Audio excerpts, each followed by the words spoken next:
The red Kenworth semi-truck turned off County Road 14 onto the gravel drive at exactly 3:07 in the afternoon on April 18, 1978. The driver, Mike Sorensen, had made this delivery route 17 times before. He knew every pothole in that quarter-mile stretch between the county road and the white farmhouse. He knew the tunnel of oak trees that filtered the afternoon sun into dancing shadows across his windshield.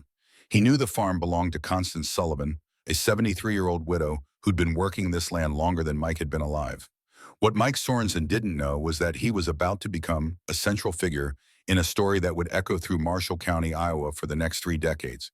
A story about 2 John Deere tractors that would never be unloaded, about $85,000 in debt that would never touch the soil of Willow Creek Farm, about a mother's love that looked like cruelty and a daughter's ambition that looked like wisdom, and how sometimes the hardest thing you can do for someone you love is stand in their way and refuse to move.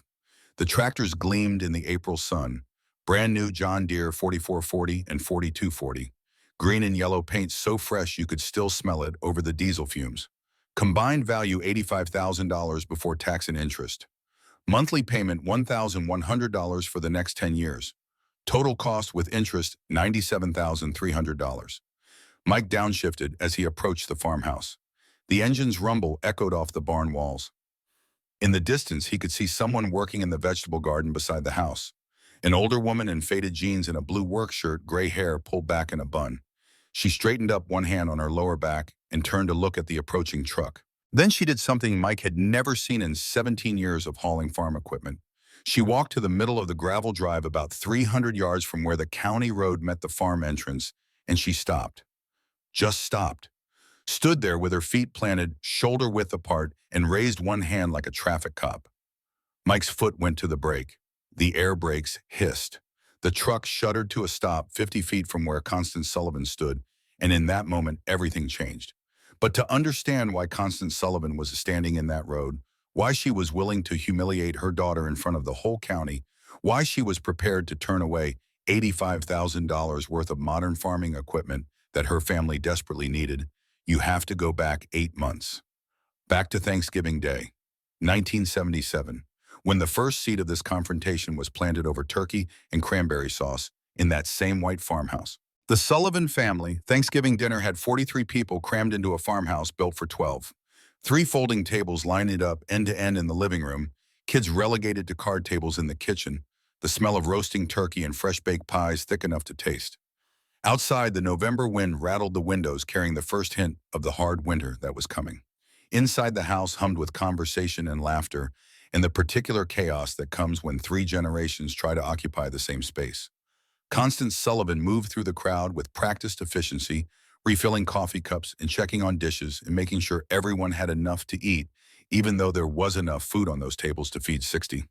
At 72, she moved with the careful deliberation of someone whose knees ached in cold weather, but whose mind was sharp as ever. Her dress was simple dark blue cotton that she'd owned for 5 years.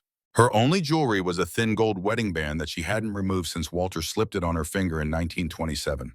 Her daughter, Lorraine Sullivan, everyone called her Rainey, sat 3 chairs down next to her husband, Garrett. Rainey was 34 with dark hair cut sensibly short and hands that bore the calluses of someone who worked. She wore a dress she'd sewn herself forest green cotton with a lace collar, and if you looked closely, you could see where she'd mended a small tear near the hem. Next to Garrett sat their 2 children, Olivia, 8 years old with her mother's dark eyes, and Beckett, 5, who couldn't sit still for more than 30 seconds at a time. Rainey had parked her truck at the far end of the driveway, hoping it wouldn't be quite so visible. A 1965 Ford F-100 forest green paint faded to something closer to gray-green, a spiderweb crack in the passenger side of the windshield that Garrett kept saying he'd fix. The truck ran perfectly. Constance had bought it cash in 1970 for $800 from a farmer whose wife wanted something newer. 13 years later, it still started every morning, still hauled everything they needed it to haul, still got them from point A to point B without complaint. But it wasn't new. And in 1977, in certain circles, that mattered. The rumble started about 2:30 in the afternoon, just as Constance was bringing out the pumpkin pies. A deep, throaty diesel engine sound that you could feel in your chest before you heard it with your ears. Conversation faltered. Heads turned toward the windows. Darlene Holloway had arrived. The John Deere 4440 that rolled up the driveway wasn't just a tractor.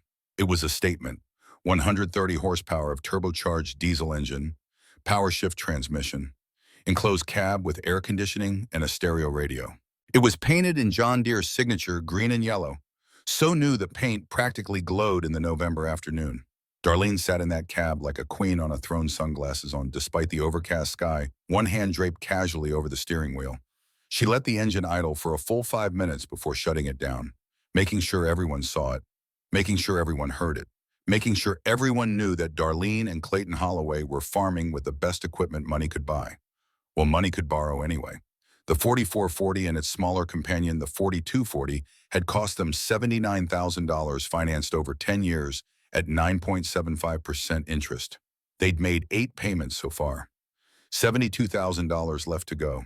Darlene climbed down from the barn in stages, taking her time smoothing her dress, a burgundy number, with a designer label that cost more than Rainey's entire wardrobe.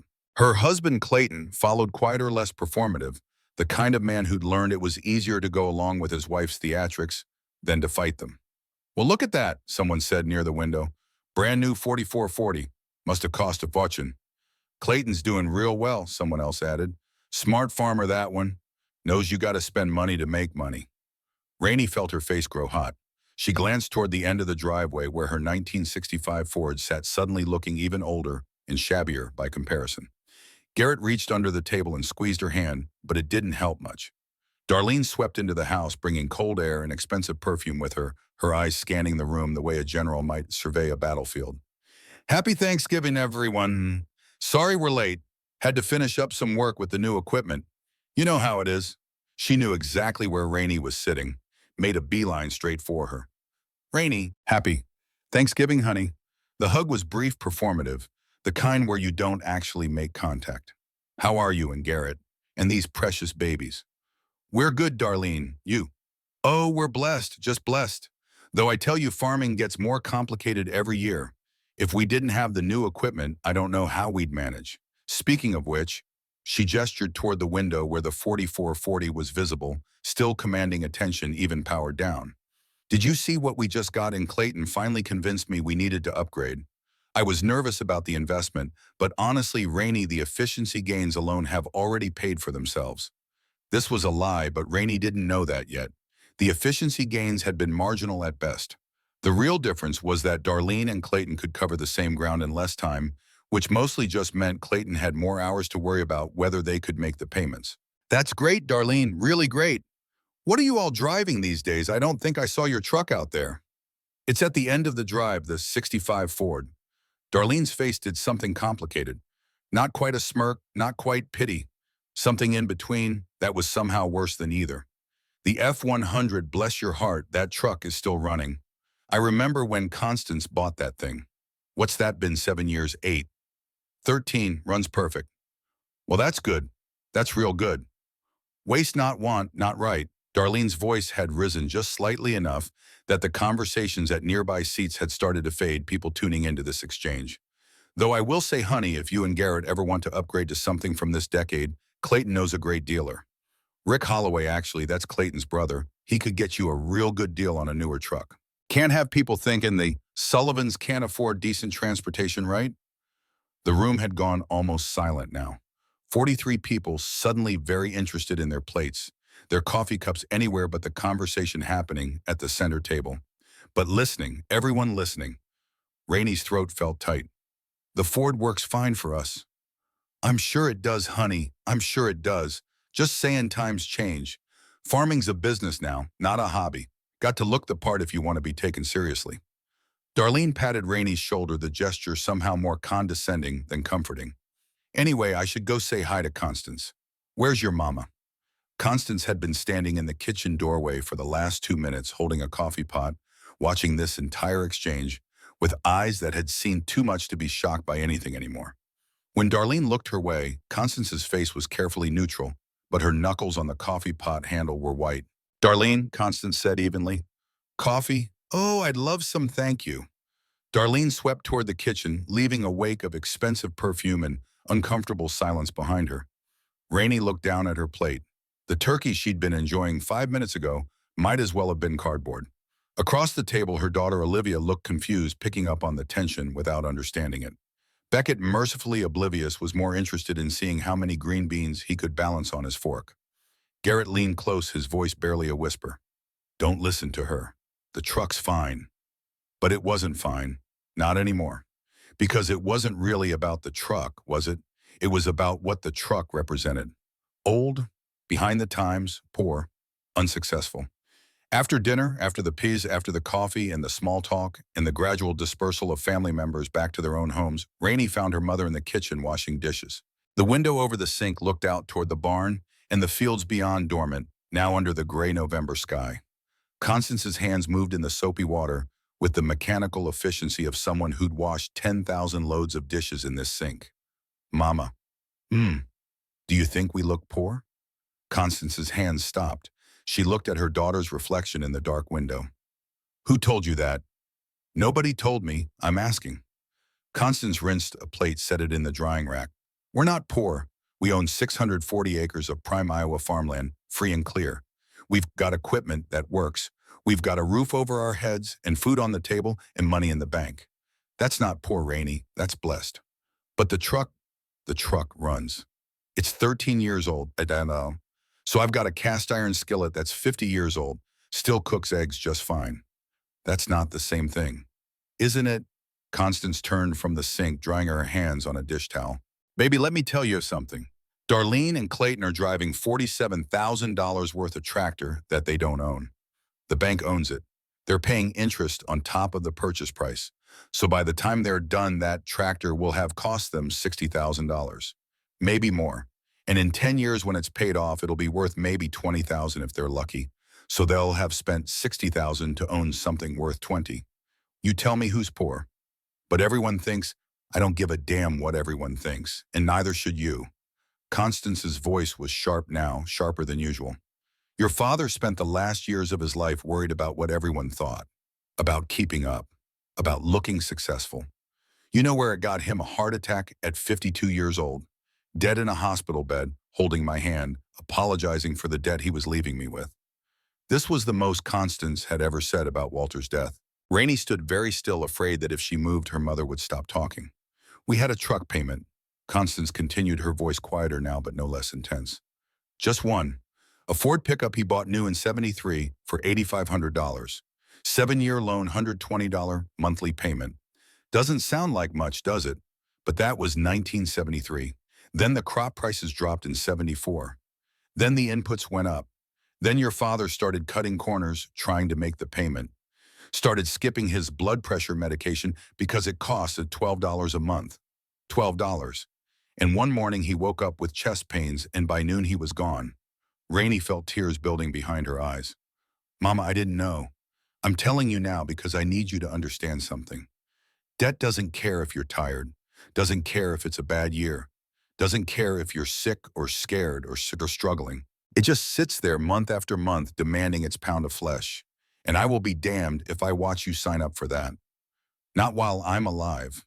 Not ever. The kitchen was silent except for the drip of the faucet and the distant sound of Garrett loading the kids into the truck outside. The Ford runs fine, Constance said finally. And if anyone in this family tells you different, you send them to me.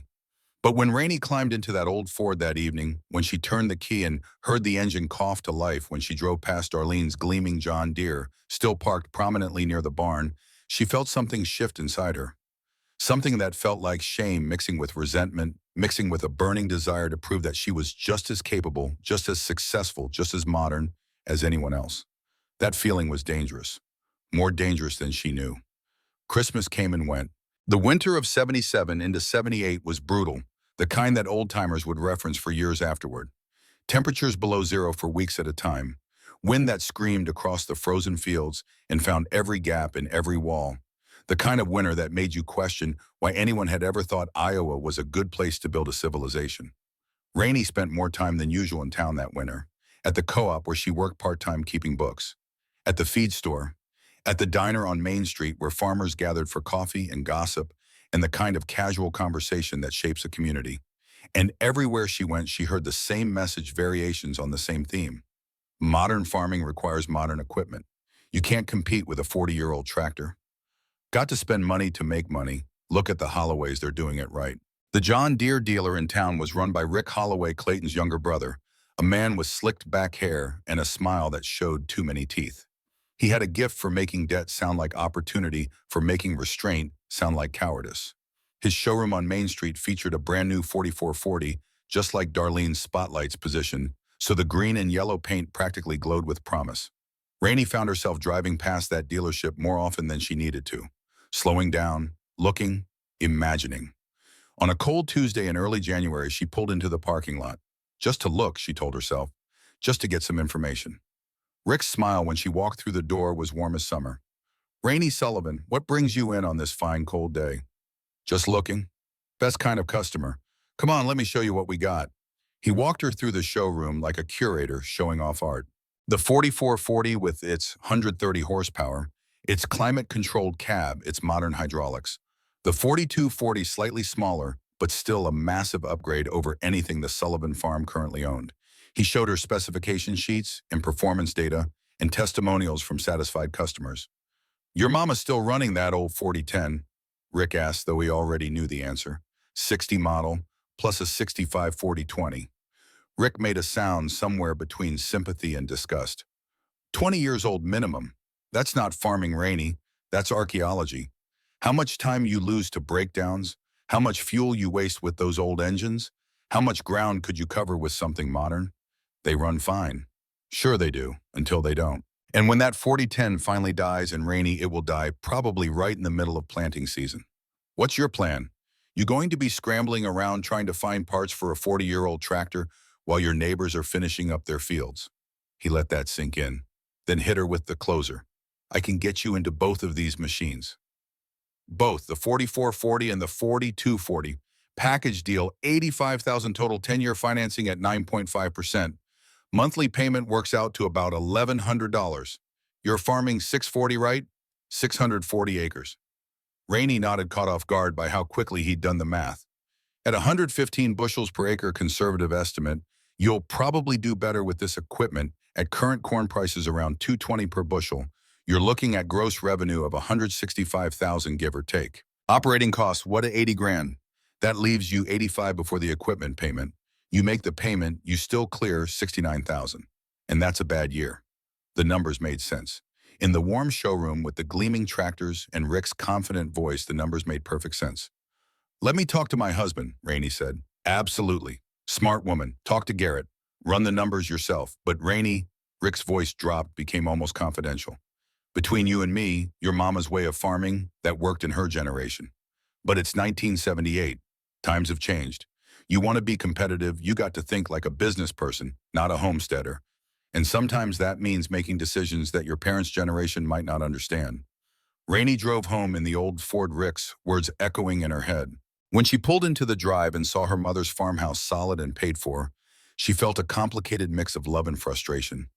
Constance had built something remarkable here, something secure and stable, and debt-free. But was it enough? Was security the same thing as success? That night, after the kids were asleep, Rainey and Garrett sat at their kitchen table with a calculator and a notepad. Garrett was quieter than his wife, more cautious, but even he couldn't argue with the numbers. "It's a lot of money," he said finally. "It's an investment. Your mama won't approve. Mama's still farming like it's 1940. The world's changed." Garrett looked at his wife, saw something in her eyes he didn't quite recognize. A hunger, maybe. An ambition that hadn't been there before. Or maybe it had always been there, just waiting for the right excuse to emerge. "What do you want to do?" he asked. And that was the question, wasn't it? What did Rainey want? She wanted to stop being embarrassed at family gatherings. Wanted to stop making excuses for old equipment and old trucks. Wanted to walk into the co-op and have people nod with respect instead of pity. Wanted her daughter to be proud of her family's farm instead of quietly ashamed. "I want to call Rick tomorrow," she said. "Set up the financing. Order the tractors." "Without telling your mama?"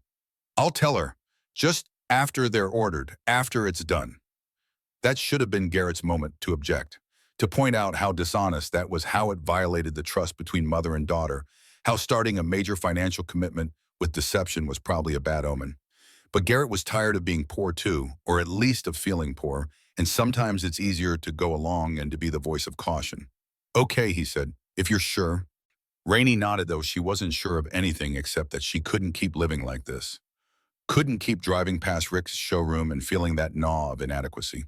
On January 15, 1978, Lorraine Marie Sullivan walked into Holloway Implement and signed a financing agreement for $85,000, delivery date April 18th, destination Willow Creek Farm, care of Constance Sullivan. She didn't tell her mother, not that day, not that week, not that month. The secret sat inside her like something alive, growing heavier with each passing day. The contract sat in Rainey's dresser drawer, tucked beneath folded sweaters where Constance would never think to look. 8 pages of legal language that boiled down to a simple transaction. Holloway Implement would deliver 2 John Deere tractors on April 18th, and for the next 10 years, Lorraine Sullivan would owe First Federal Bank of Marshall County $1,100 every single month. No exceptions, no mercy. Just that relentless monthly demand that would arrive as regular as the seasons. She'd signed it with a ballpoint pen in Rick Holloway's office, her hand only shaking slightly. The deposit, $2,000 from the emergency fund she and Garrett had been building for 3 years, had been paid by check. Rick had smiled his salesman smile and shook her hand and told her she was making a very smart business decision, that she was thinking like a modern farmer, that her mother would understand eventually once she saw how much more efficient the operation could be. Rainey wanted to believe him. Some days she did believe him. Other days when she woke at 3 in the morning with her heart racing and couldn't quite remember why, she wasn't so sure. The winter dragged on. February in Iowa is a test of character, a month that seems to last 3 times longer than the calendar suggests.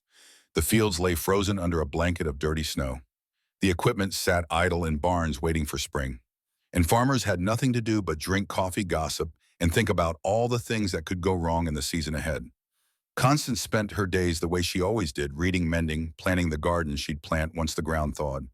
On warmer afternoons, she'd bundle up and walk the fence lines, checking for damage from the winter storms, looking over her land with the careful attention of someone who'd fought for every acre. She'd paid off the last of the mortgage in 1962, 16 years ago now. The deed was in a safe deposit box in town, her name and her name alone on the title. 640 acres that belonged to no bank, no lender, no one but Constance Sullivan. At night, sometimes when the wind howled across the frozen fields and rattled the farmhouse windows, Constance would sit in Walter's old chair by the fireplace and remember. Not pleasant memories, the kind that come whether you want them or not. It was a Thursday evening in late February when Reverend Pemberton stopped by for coffee. Thomas Pemberton was 78, had been pastor at Willow Creek Methodist for 43 years, had presided over Walter's funeral, and probably half the funerals in Marshall County. He was the kind of man people told their secrets to, though he never repeated them. They sat in Constance's kitchen with coffee and store-bought cookies she'd stopped baking much since Walter died, and talked about the usual things. The weather, the upcoming church bazaar, the Hendersons' new grandbaby. But Reverend Pemberton hadn't driven out in February cold just for small talk. "How's Rainey doing?" he asked finally. Constance's coffee cup paused halfway to her lips. "Fine, far as I know. Why, saw her truck at Holloway Implement a few weeks back. 3 different times, actually. Just wondered if everything was all right with the equipment." The air in the kitchen changed. Constance set her cup down very carefully. "The equipment's fine." "I'm sure it is. Just seemed odd her spending that much time at a dealership when there's nothing wrong." They sat in silence for a moment. Outside, the wind pushed against the house like something trying to get in. "I haven't told many people this," Constance said finally, "about Walter, about how he really died." "You don't have to." "No, I think maybe I do." She refilled both their cups, though neither of them had finished the first. Her hands wrapped around the coffee cup as if drawing strength from its warmth. March of '73, Walter came home with a Ford pickup. Brand new, still had the dealer plates on it. Red paint so shiny you could see your reflection. He was proud as a peacock, showing it off to Rainey and the grandkids. She paused, gathering herself. $8,500. He'd financed the whole thing. 7 years at 8.2% interest. Monthly payment was $120. Now, Thomas, you got to understand that doesn't sound like much. $120. We were clearing $30,000–40,000 a year farming 600 acres. $120 should have been nothing. But it wasn't, Reverend Pemberton said quietly. No, it wasn't, because 73 was a good year, but 74 wasn't. Corn prices dropped. Inputs went up. Fuel costs damn near doubled. And that $120 payment, it started feeling like a millstone around our necks. We'd have a bad month and I'd say, Walter, maybe we should sell the truck, go back to the old one. And he'd say no. He'd say people is watching. He'd say we can't look like we're struggling. He'd say it's just temporary. Next year will be better. Her voice had gone flat the way voices do when you're trying to keep emotion at bay. He started cutting corners. Little things at first, generic parts instead of OEM, cheaper seed. He stopped taking his blood pressure medication because it was $12 a month at the pharmacy and we needed every dollar for the payment. $12, Thomas. He died over $12 a month. Connie, June 7th, 1975. Wednesday morning, I was making breakfast and he came in from checking the cattle and said his chest felt tight. I told him to sit down, I'd call the doctor. He said no, it was just heartburn. He'd be fine. 20 minutes later, he was on the floor. Ambulance took 45 minutes to get out here. He died in the back of it, holding my hand saying, I'm sorry, Connie. I'm sorry about the truck. Constance looked up at the Reverend, her eyes dry but fierce. Those were his last words. Not I love you, not take care of Rainey. I'm sorry about the truck. Because that truck, that stupid, unnecessary truck that we didn't need, that was just about keeping up appearances, that's what killed him. The stress of it, the constant worry, the shame of almost missing payments, that $120 noose that hung around his neck every single month for 2 years. You sold it after, Reverend Pemberton said. Not a question. Sold it the same week, got $6,000 for it, still owed $7,000, had to use savings to cover the difference. So that truck cost us $9,500 total, and my husband's life on top of it. The kitchen was silent except for the electric hum of the refrigerator and the wind against the windows. I made a promise at Walter's graveside, Constance continued, that I would never, never let debt touch this farm again, and that I would do everything in my power to make sure Rainey didn't walk down the same road, even if she hates me for it, even if the whole county thinks I'm a crazy old woman. I will not watch my daughter kill herself the way her father did. Have you talked to her about the dealership? Not yet, but I will. Constance stood, began clearing the coffee cups. I will. After Reverend Pemberton left, Constance stood at her kitchen window and looked out at the dark fields, the barns silhouetted against the winter sky. Somewhere out there, buried under the frozen ground, Walter was sleeping his permanent sleep. And somewhere in town, her daughter was making decisions that might lead her down the same path. Over my dead body, Constance thought. Over my dead body. The harassment started small, the way these things always do. It was a Sunday in early March, the first truly warm day of the year, when Rainey encountered Darlene at church. Willow Creek Methodist sat on the edge of town, white clapboard, with a tall steeple, the kind of church that had anchored the community for 100 years. The parking lot was gravel, and when Darlene pulled in driving Clayton's new Chevrolet Silverado, another recent purchase, another monthly payment, she made sure to park right next to Rainey's old Ford. Inside, during coffee hour after the service, Darlene held court near the dessert table. Clayton's got us looking at a new planter, she was saying to a small crowd of women. 24-row fully automated. The dealer says it'll cut our planning time in half. Of course it's an investment, but you know what they say, you've got to spend money to make money. She said this last part a little louder just as Rainey walked past with Olivia and Beckett in tow. Oh, Rainey, I didn't see you there. How's your equipment holding up, still using Constance's old machinery? Every conversation in the vicinity paused. That particular frequency of polite interest that means everyone's listening, even though they're pretending not to. It's fine, Rainey said. Works just fine. Well, that's good. That's real good. I just worry, with equipment that old. What happens when something breaks? Can you even get parts for a 1960 tractor anymore? We manage. I'm sure you do, honey. I'm sure you do. Darlene took a sip of her coffee, smiled over the rim. Clayton says the old-timers did amazing things with ancient equipment. Real pioneer spirit, Of course, we're living in 1978, not 1948, but I guess if it works for you. Olivia tugged on Rainey's sleeve. Mama, can we go? In a minute, baby. It's just I'd hate to see you lose out on yields because you're trying to cover ground with underpowered equipment. Every bushel counts, right? Darlene's smile was all teeth and no warmth. But I'm sure your mama knows what she's doing. She's been farming longer than most of us have been alive.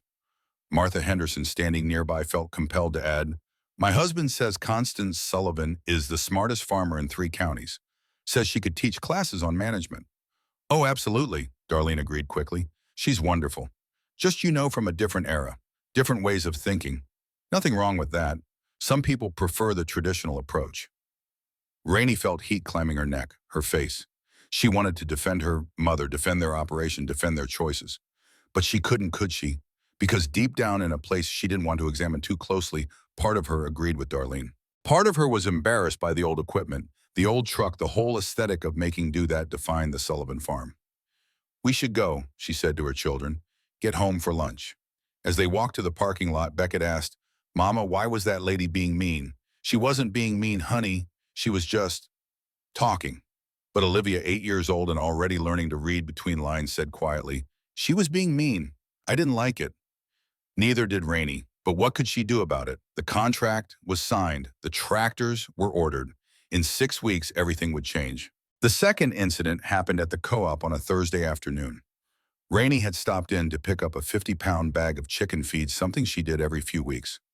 The co-op was the beating heart of the farming community, a sprawling metal building that sold everything from seed corn to work boots, where farmers gathered to talk shop and compare notes and argue about politics.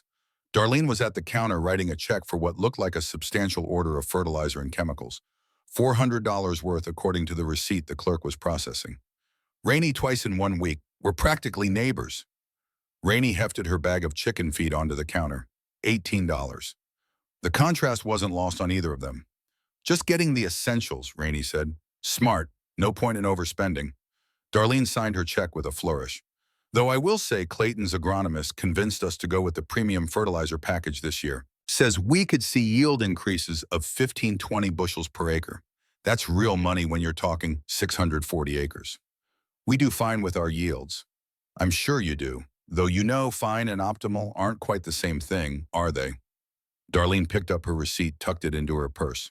"Of course, to really optimize, you need the equipment to apply inputs precisely. GPS guidance, variable rate technology, all that modern stuff. But that requires, modern equipment." The clerk, a young man named Danny who'd graduated high school with Rainey, was trying very hard to pretend he wasn't listening while listening to every word. "We'll get by," Rainey said. "Of course you will. The Sullivan way, right? Make it work with what you've got. There's something admirable about that. Old-fashioned maybe, but admirable." Darlene headed for the door, then turned back. "Oh, Rainey, Clayton mentioned he saw your mama in town the other day. Is she doing okay at her age, I mean? She's got to be, 73 now?" "She's fine." "Well, that's good. I just wonder sometimes about her still trying to manage a farm that size at her age. If something happened to her, would you and Garrett even know where to start? With the old equipment and the old methods and everything?"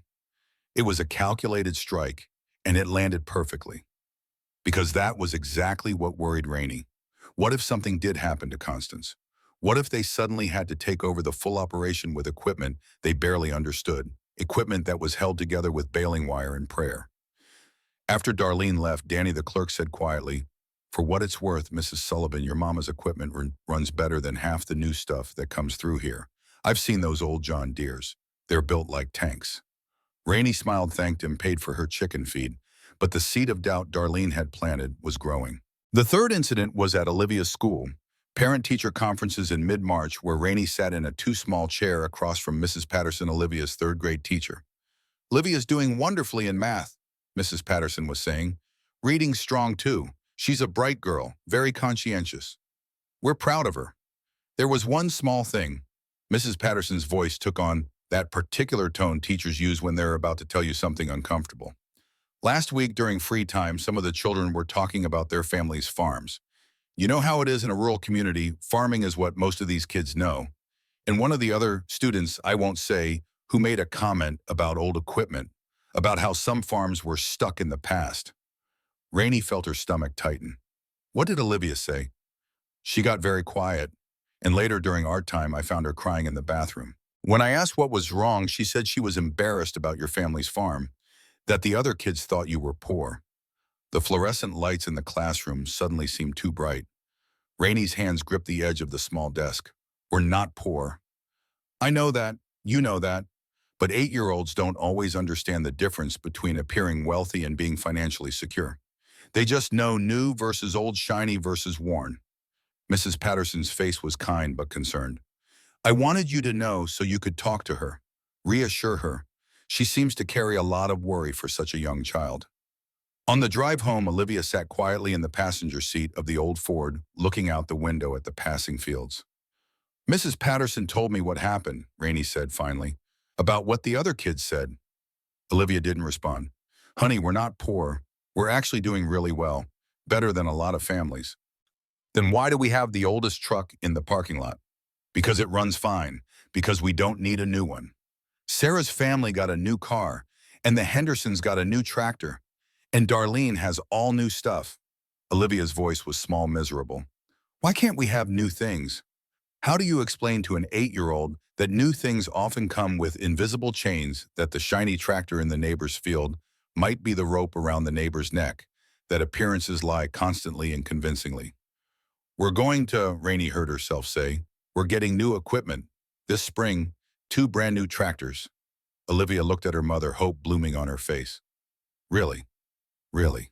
And there it was, the moment when the secret stopped being just about Rainey's pride and became about her daughter's happiness. When the debt stopped being a financial decision and became wrapped up in love and protection and the desperate desire to give your child a better life than you had.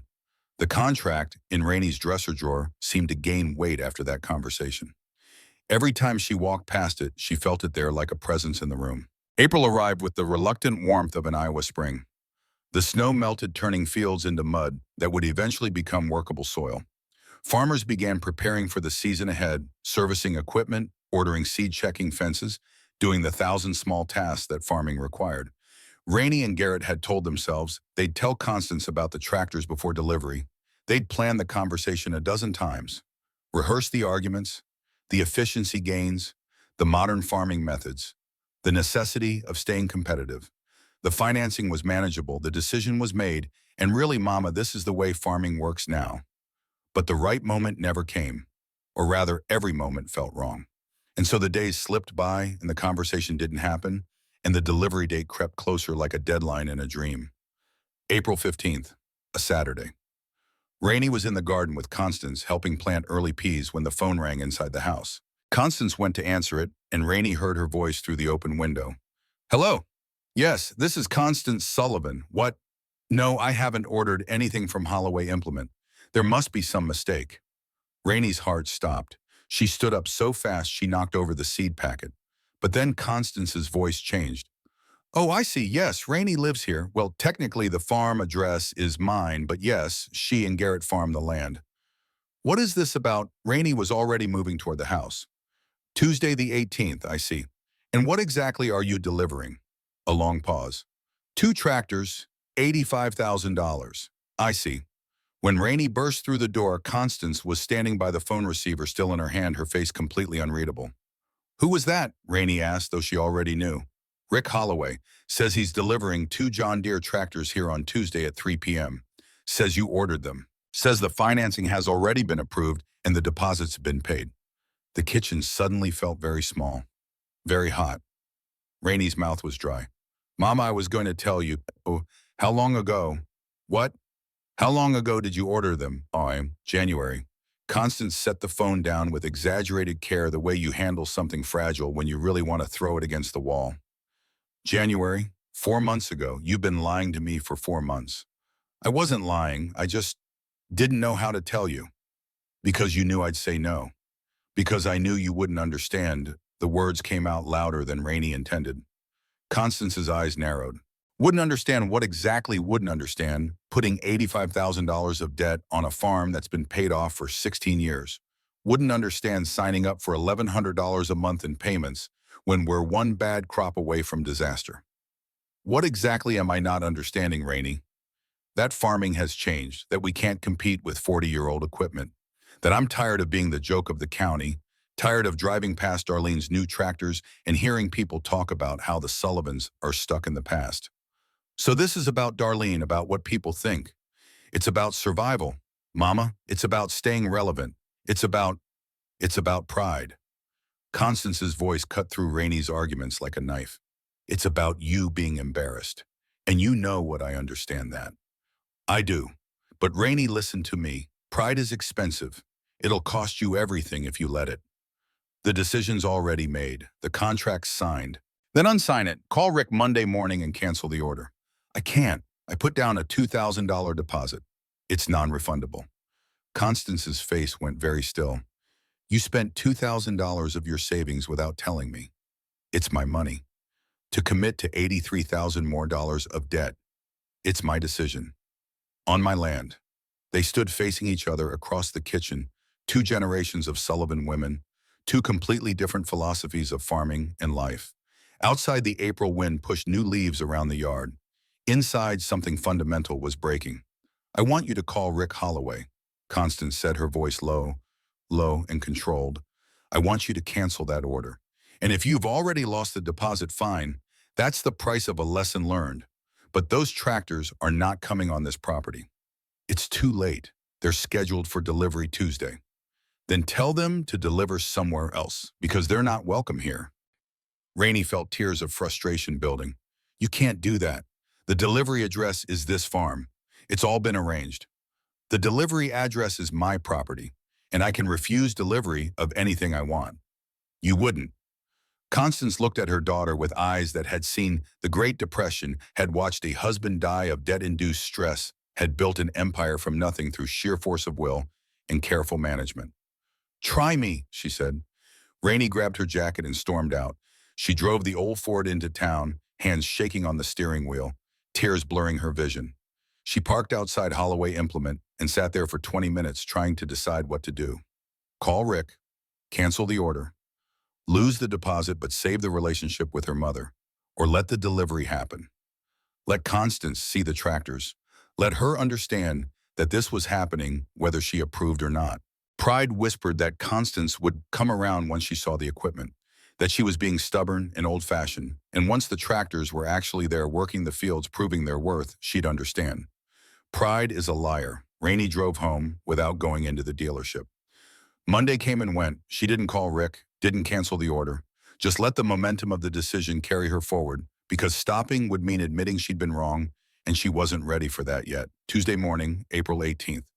Rainey woke at 5 a.m. with her heart pounding.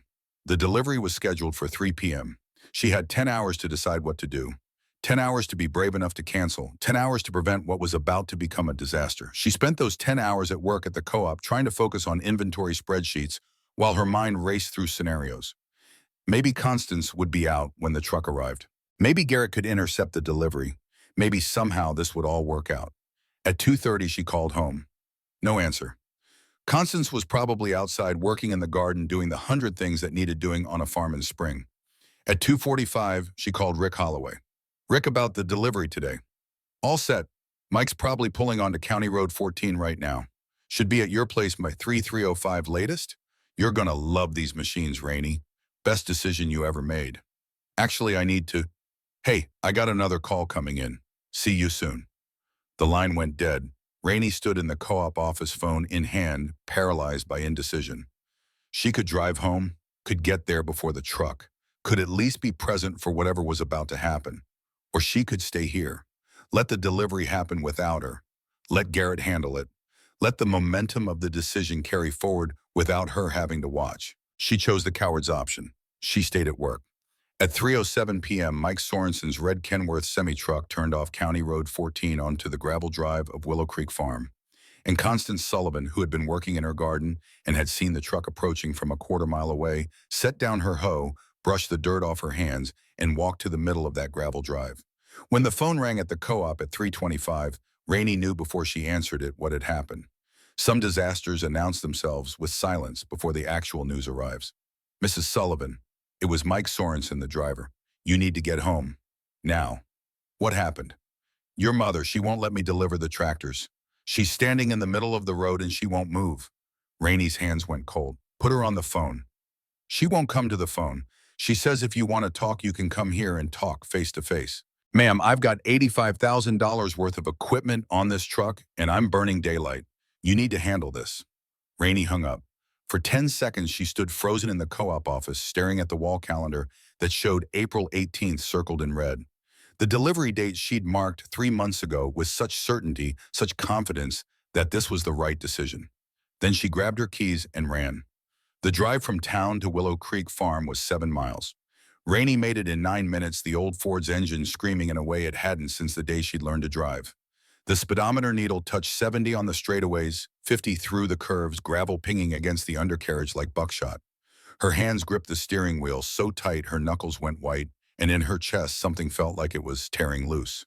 She saw the truck from a quarter-mile out. The red Kenworth semi was impossible to miss, sitting there on the gravel drive like a beached ship. As she got closer, she could make out the two John Deere tractors strapped to the flatbed trailer, their green and yellow paint gleaming in the late afternoon sun. Beautiful machines, modern, efficient, everything she dreamed about for 4 months. And standing in the road between the semi and the farmhouse, arms at her sides, feet planted like she was rooted to the earth itself, was Constance Sullivan. Rainey pulled the Ford to a stop at the end of the drive where it met County Road 14. 4 other vehicles were already there. Garrett's pickup, Rick Holloway's dealership truck, a silver sedan she didn't recognize, and Clayton Holloway's new Silverado, which meant Darlene was somewhere nearby, probably watching with that particular expression of schadenfreude she wore so well. Rainey got out. Her legs felt unsteady, like the ground was moving beneath her feet. The April wind carried the smell of fresh-turned earth and diesel fumes and something else, something that might have been the scent of disaster unfolding. Mike Sorensen, the driver, was leaning against the cab of his truck, smoking a cigarette with the desperate intensity of a man who'd wandered into a family drama he wanted no part of. When he saw Rainey, he straightened up. "Mrs. Sullivan, thank God. Can you please talk some sense into your mother?" But Rainey wasn't looking at Mike. She was looking at the tableau spread out along that gravel drive, at all the players in this unfolding tragedy taking their positions. Garrett stood about 20 feet from Constance, his face pale, hands in his pockets.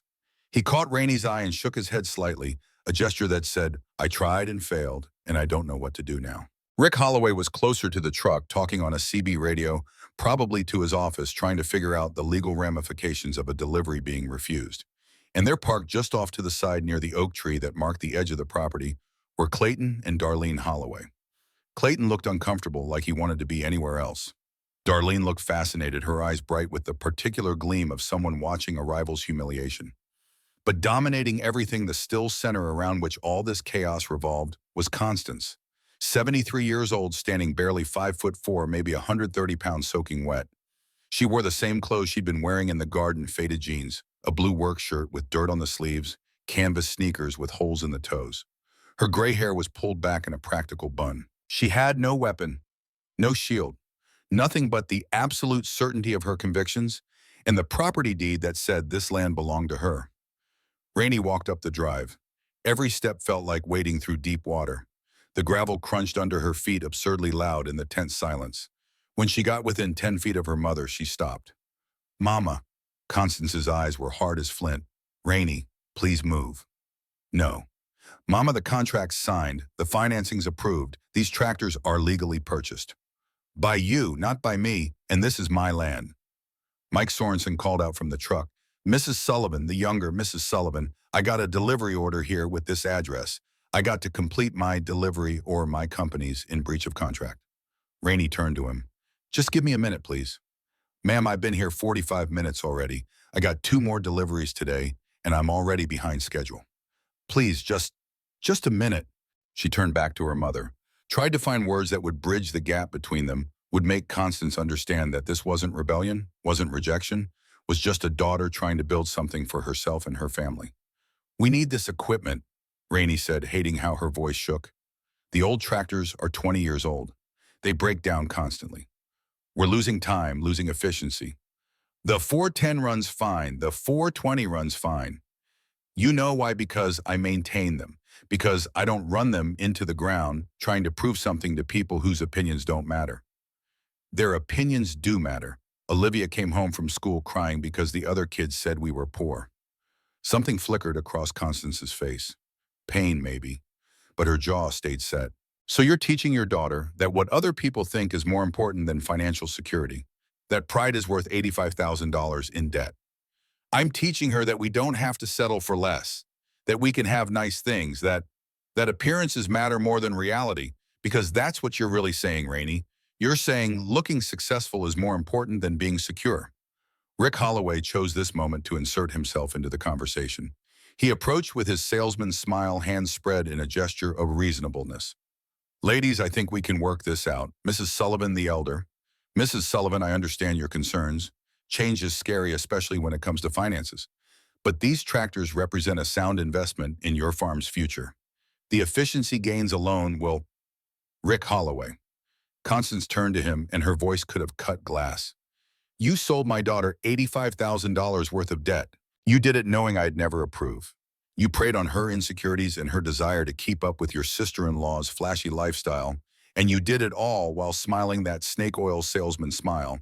So when I say I want you off my property, what I mean is get in your truck and drive away before I call Sheriff Morrison and have you removed for trespassing. Rick's smile faltered. Now, ma'am, there's no call for off my property. The silence that followed was broken by a sound that made everyone turn. Darlene Holloway was laughing. Not loud, not obnoxious, just a quiet chuckle that nonetheless carried across the distance. Constance's head swiveled toward Darlene like a gun turret acquiring a target. Something funny, Darlene. Darlene's smile was pure poison. Just thinking how typical this is. Rainey tries to step into the modern era and you slap her back down. Some things never change. Well, and you want to talk about modern era? Constance took 3 steps toward where Darlene stood. Let's talk about modern. How much do you owe on those John Deeres you're so proud of? Darlene's smile froze. That's private financial. $72,000, I know because Clayton came to me last month asking to borrow $12,000 to cover missed payments. I said no. Want to know why? Because lending money to someone who's already drowning doesn't save them. It just delays the inevitable. Clayton's face went red. He looked at the ground, at the sky, anywhere but at the people staring at him. That's a lie, Darlene said, but her voice had lost its certainty. Is it Fletcher Weber was at the bank last week? He saw the foreclosure notice on Wendell Thompson's farm. Asked the loan officer how many farms in Marshall County are currently behind on equipment payments. Want to guess the number? No one answered. 17. 17 farms in this county alone are struggling to make payments on equipment they bought in the last 3 years. Equipment they didn't need. Equipment they bought because people like Rick here convinced them that modern farming means maximum debt. And you know what happens when interest rates go up? When crop prices go down? When there's a drought or a flood or just one bad year? Still silence. Even the wind seemed to have stopped. The bank takes it all.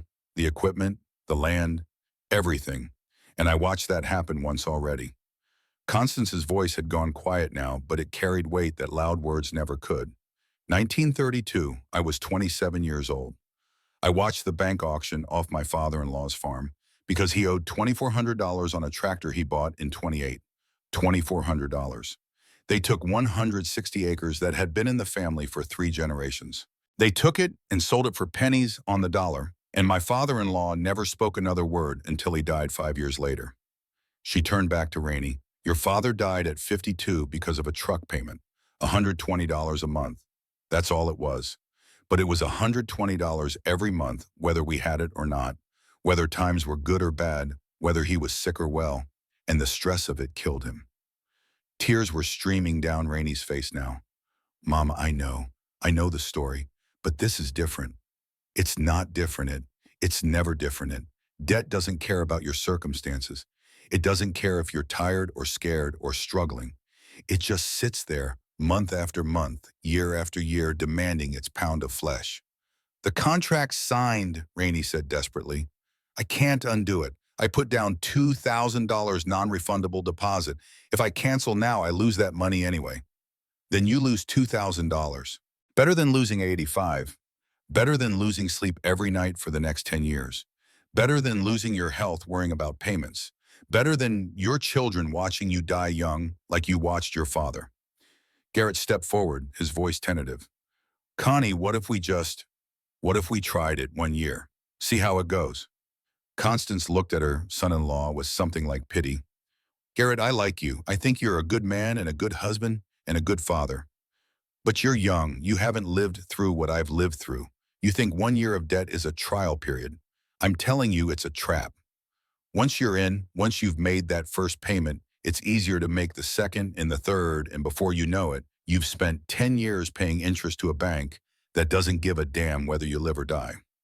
Mike Sorensen dropped his cigarette and ground it out under his boot. Folks, I hate to interrupt this family discussion, but I need a decision. Do I unload these tractors or do I take them back to the dealership? Everyone looked at Constance. She looked at Rainey. It's your choice, Constance said quietly. I can't stop you from signing contracts, can't stop you from making decisions, but I can stop those tractors from coming onto my property. So here's what's going to happen. Mike is going to turn that truck around and drive back to Holloway Implement. And you, Rainey, you're going to decide what you want more, my approval or those tractors. You can rent storage somewhere else. You can find another place to keep them. But if you do that, you're choosing to farm without my support, without my guidance, without access to this land that I've spent 43 years keeping debt-free. You'd really do that. Rainey's voice was barely a whisper. You'd really cut me off. I'd really save you from yourself, even if you hate me for it. The standoff stretched on, 30 seconds, a minute. The sun was sinking lower now, painting the sky orange and pink behind the farmhouse. Somewhere in the distance, a meadowlark sang. Finally, Rick Holloway said, Rainey, you've got to make a call here. And Rainey, standing there on the gravel drive with her mother on one side and $85,000 worth of gleaming machinery on the other, with her husband watching and Darlene smirking and the whole disaster of the last 4 months pressing down on her like a physical weight, said the words that would define the next several years of her life. I need those tractors. Constance's face didn't change. She simply nodded one step to the side of the road and said, then you'll have to find somewhere else to put them, because they're not staying here. Rainey turned to Mike. Take them back to the dealership. I'll figure something out. Mike looked relieved. Yes, ma'am. Rick, you want to call your office and let them know? As Mike climbed into the cab and started the engine as the big truck began its awkward three-point turn on the narrow drive, Rainey looked at her mother one more time. I'll never forgive you for this. Constance met her eyes. I can live with that, long as you live, period. The truck rumbled back down the drive, the John Deere tractors still strapped to the trailer, never having touched the soil of Willow Creek Farm. Darlene and Clayton drove away. Rick Holloway drove away. Garrett stood there uncertainly until Rainey snapped, take the kids home. And he left too, which left Constance and Rainey standing 50 feet apart on a gravel drive with everything broken between them and no clear path to fixing it. Rainey got in the old Ford and drove away without another word. She would not speak to her mother for the next 7 months. Fletcher Weber owned 320 acres 2 miles down County Road 14. He was 61 years old, had been farming since before Constance was born, and he had a barn with unused space that he agreed to rent to Rainey for $200 a month. 3 days after the confrontation on a Friday afternoon, Mike Sorensen delivered the 2 John Deere tractors to Fletcher's barn. Rainey signed for them, wrote Fletcher a check for the first month's rent, and tried not to think about how she was now paying $200 a month just to store equipment that was supposed to be making her money. The 4440 was everything Rick had promised. Powerful, smooth, climate-controlled cab with a radio that picked up AM stations from Des Moines. When Rainey climbed into that seat for the first time, turned the key, and felt that turbocharged engine rumble to life, she felt a surge of something that might have been vindication. See, Mama. See what you were trying to keep me from. But vindication is a feeling. Monthly payments are a fact. And facts have a way of crushing feelings under their relentless weight. The first payment was due May 15th, $1,100. Rainey wrote the check at her kitchen table, her hands shaking slightly. She'd done the math 100 times. They could afford it. They absolutely could afford it, as long as nothing went wrong, as long as yields were good, as long as prices stayed stable, as long as no unexpected expenses came up, as long as. The planting season of 1978 started well enough. Rainey and Garrett worked the 640 acres with the new equipment, and there was no denying it was faster. The 4440 pulled a 12-row planter at speeds the old 410 could never match. They finished planting in 8 days compared to the 14 it had taken with the old equipment the year before. Darlene noticed? Of course Darlene noticed. She stopped by Fletcher's barn one morning in late May, ostensibly to borrow a tool, actually to get a close look at the new tractors. Well, you went through with it after all. Good for you, Rainey. Good for you. Thanks. How's your mama taking it? We're not talking. Shame, but sometimes you got to make hard choices, right? Sometimes you got to choose your own path, even when your parents don't approve. Darlene ran her hand along the hood of the 4440. These are beautiful machines, worth every penny, I bet. We'll see. Course storage and all must be eating into your profits. $200 a month, I heard, plus the payment. That's what, $1,300 a month just for equipment. 1,300. Wow, that's commitment. That's real commitment. Darlene smiled. But you'll make it work. You're smart. You'll figure it out. After Darlene left, Rainey sat in the barn with the new tractors and did math in her head. $1,300 a month times 12 months, $15,600 a year for 10 years. That was $156,000 total, not counting the deposit she'd already paid, not counting the interest that was stacking up, not counting the storage fees. For the first time, the reality of what she'd done felt less like opportunity and more like a trap slowly closing around her throat. June brought weather, not disaster weather, not drought or flood or tornado, just difficult weather, less rain than normal, temperatures slightly higher than average, the kind of conditions that stress crops just enough to matter. Rainey had followed the advice of Tom Patterson, an agronomist who worked on commission selling fertilizer and chemicals. Tom had recommended heavy nitrogen applications, premium herbicides, the full modern package of inputs. You've got the equipment now, he'd said. Might as well go all the way. Maximize your yields. What Tom hadn't mentioned, what he had no financial incentive to mention, was that heavy fertilizer applications in dry conditions could stress plants even further. That there was such a thing as too much of a good thing. By early July, it was clear that the corn wasn't looking quite right. The leaves had a yellowish tinge that Rainey didn't like. She called Tom, who came out, looked at the fields, and said, "Little nitrogen burn, nothing to worry about, just needs rain." But the rain didn't come. Not in July, not in early August, just enough precipitation to keep things alive, but not enough to help them thrive. Constance's corn, planted with the old equipment and fertilized conservatively the way she'd always done it, looked better. Not great, the dry weather was affecting everyone, but better. Less stressed, healthier. Rainey tried not to notice. Tried not to drive past her mother's fields and make comparisons. Failed. The second payment came due June 15th, $1,100. The third payment came due July 15th, another $1,100. Each check felt heavier than the last. And then in mid-August, the 4440's turbocharger failed. Rainey had been working a field at the far end of the property, trying to get some cultivation done before the weeds got completely out of control. It was 95 degrees, the cab air conditioning straining to keep up. She'd been running the tractor hard, trying to cover as much ground as possible before dark. When she finally shut it down, she shut it down fast. Didn't let it idle. Didn't give it time to cool. Just turned the key off and climbed out, tired and hot, and ready to be done for the day.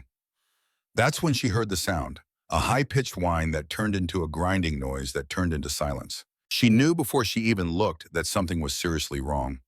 Garrett came out, looked at it, shook his head. Turbocharger. We need to take it to the dealer. They hauled the tractor to Holloway Implement on a flatbed the next day. Rick Holloway's smile wasn't quite as bright when he gave them the diagnosis. Turbocharger's shot. Looks like it wasn't allowed to cool down properly before shutdown.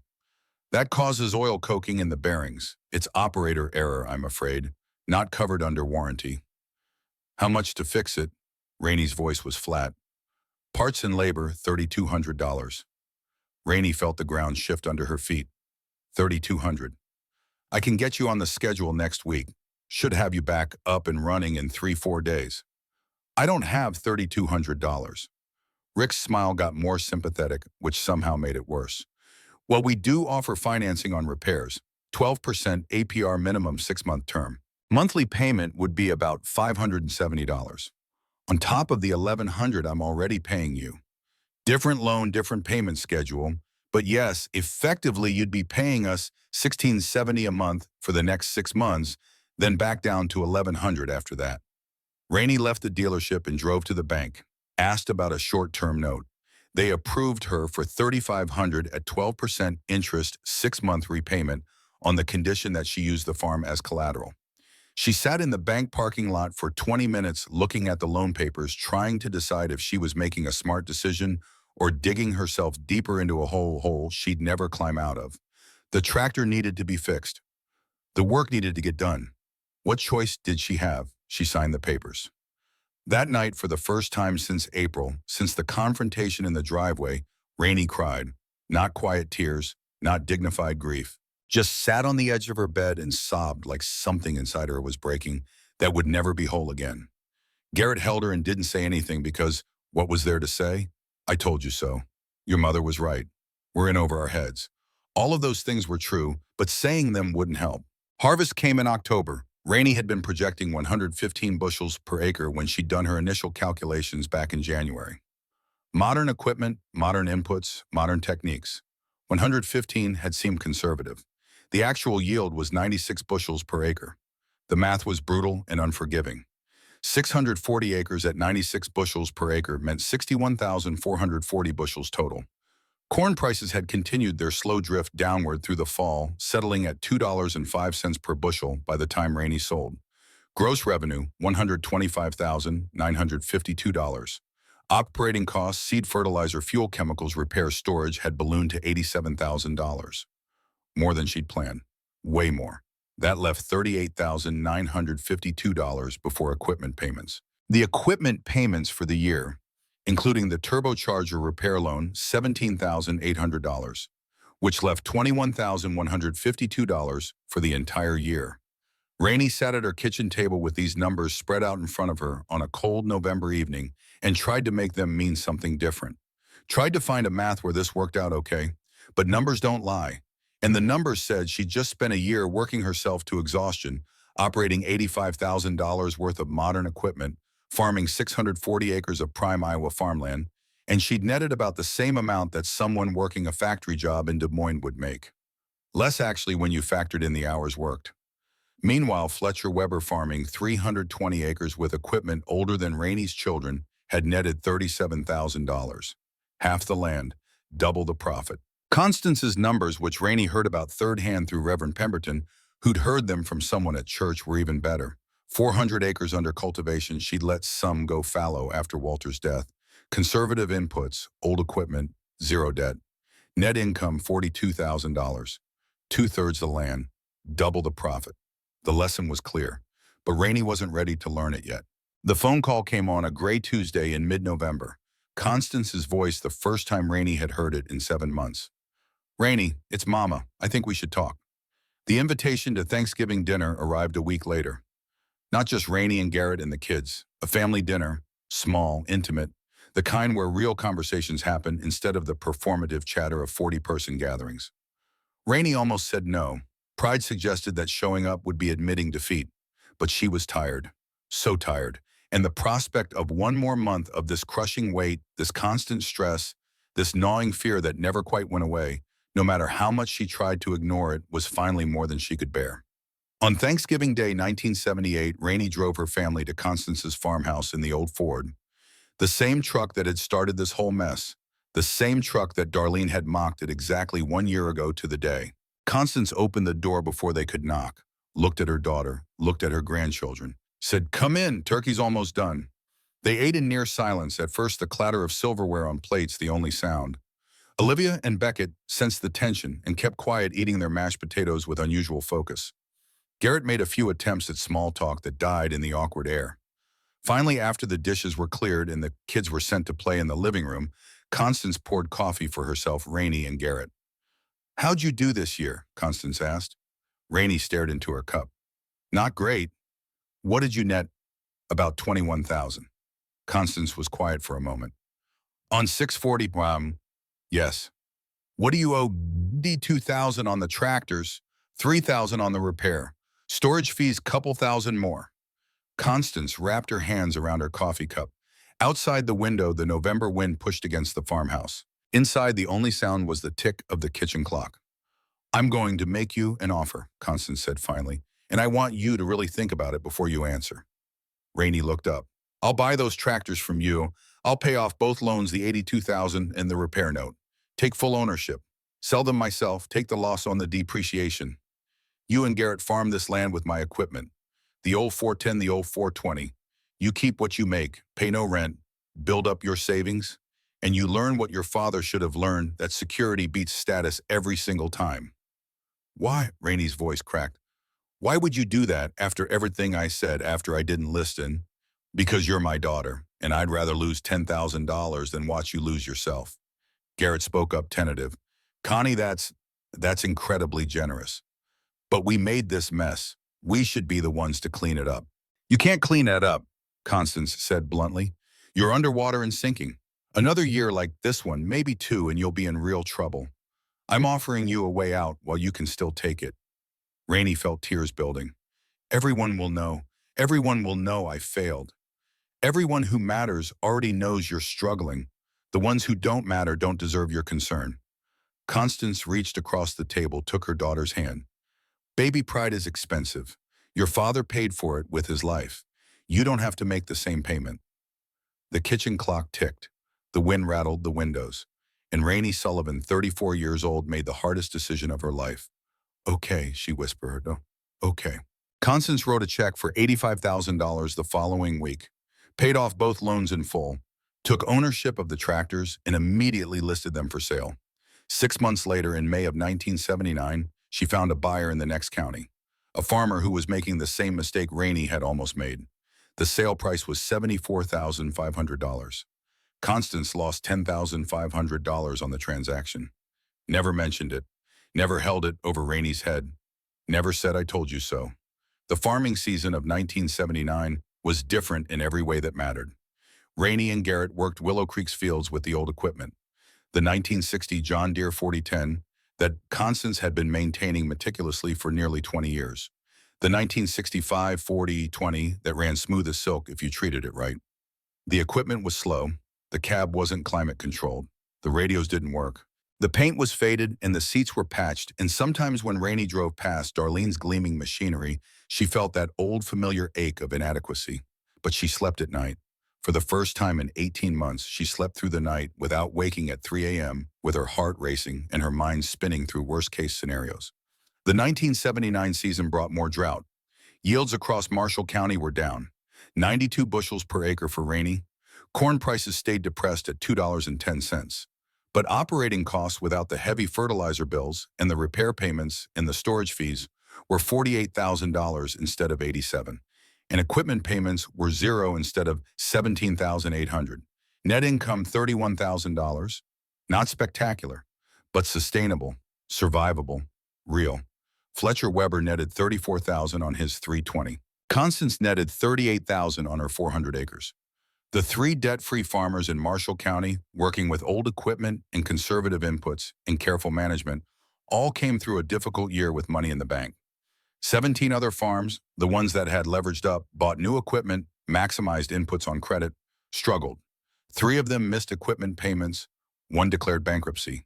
And sitting at home watching this unfold through the farming press and community gossip, Rainey began to understand what her mother had been trying to tell her all along.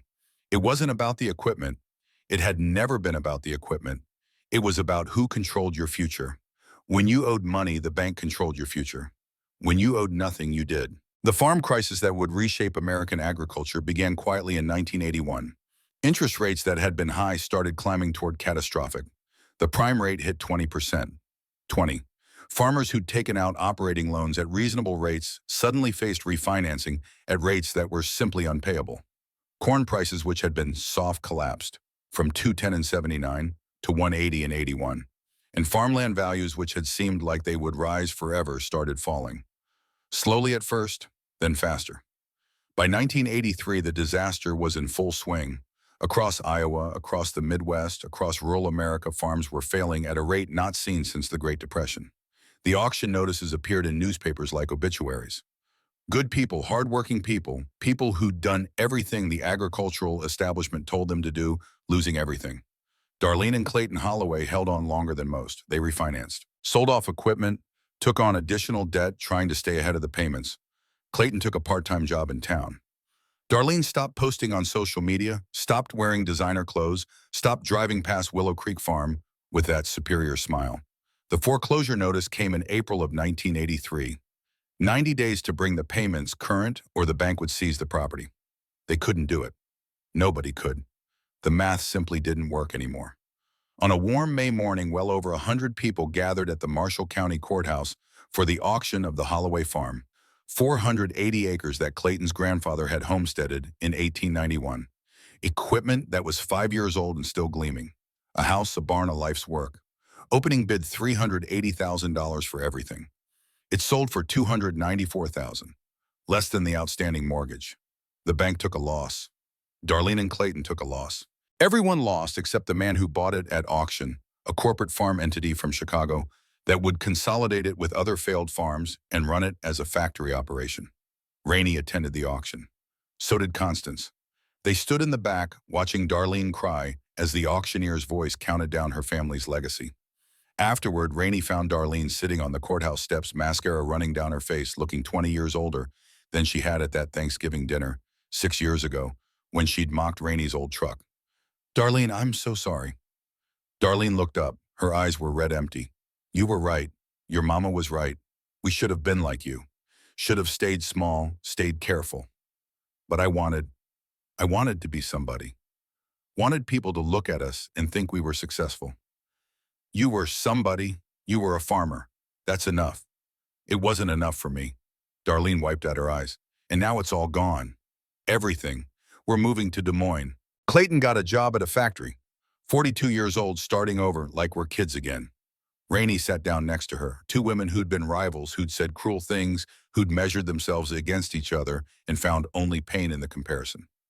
"I almost joined you," Rainey said quietly. "If my mama hadn't stopped those tractors that day, if she hadn't forced me to face what I was doing, I'd be sitting where you are right now." Darlene nodded, didn't say anything for a long time.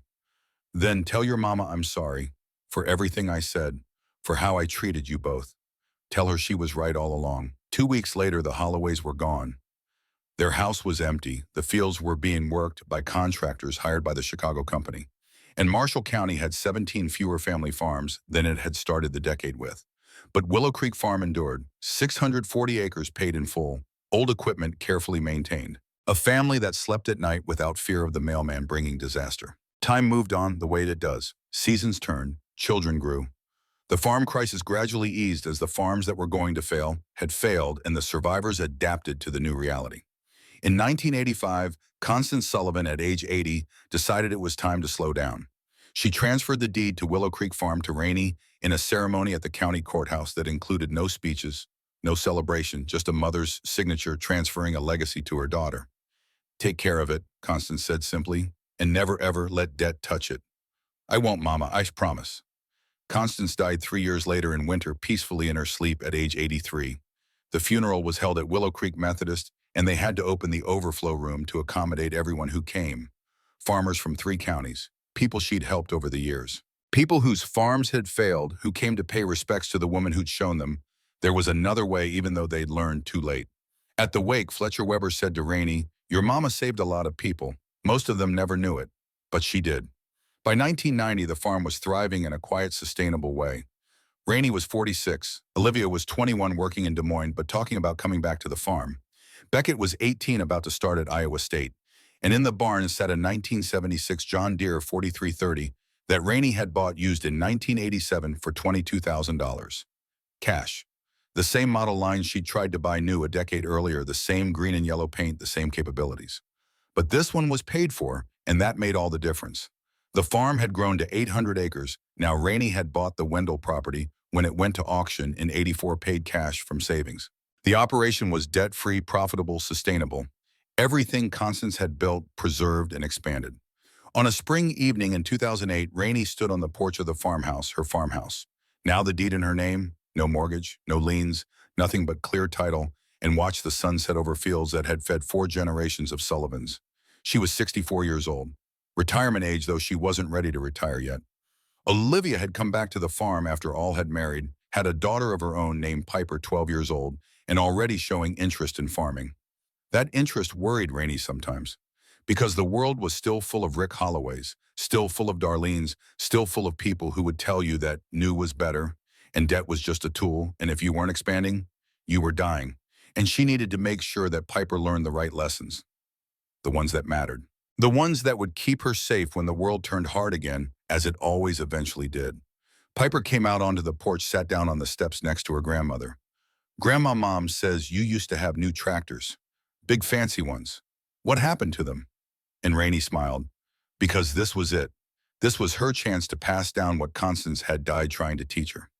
"Let me tell you a story," Rainey said, "about your great-grandmother and a red truck and the best thing that ever happened to me." She told the whole story as the sun sank lower, painting the sky orange and pink.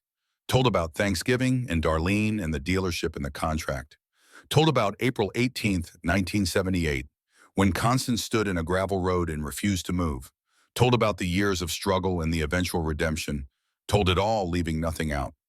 When she finished, Piper was quiet for a long time. Great-grandma must have been really brave, she said finally. The bravest woman I ever knew. Grandma, if I want a farm when I grow up, am I allowed to buy new equipment? Rainey laughed. Baby, when you grow up, you can buy whatever you want. Just make sure you can afford it without borrowing. Make sure you own it and it doesn't own you. Can you promise me that? Piper nodded solemnly. I promise. They sat together as the last light faded, as the first stars appeared, as the night sounds of the farm rose around them.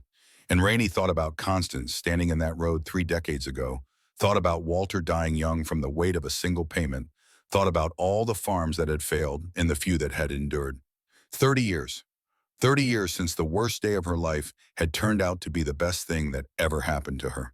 30 years since she'd learned that love sometimes looks like cruelty, and wisdom sometimes looks like stubbornness, and the people who save you are sometimes the ones who refuse to give you what you want.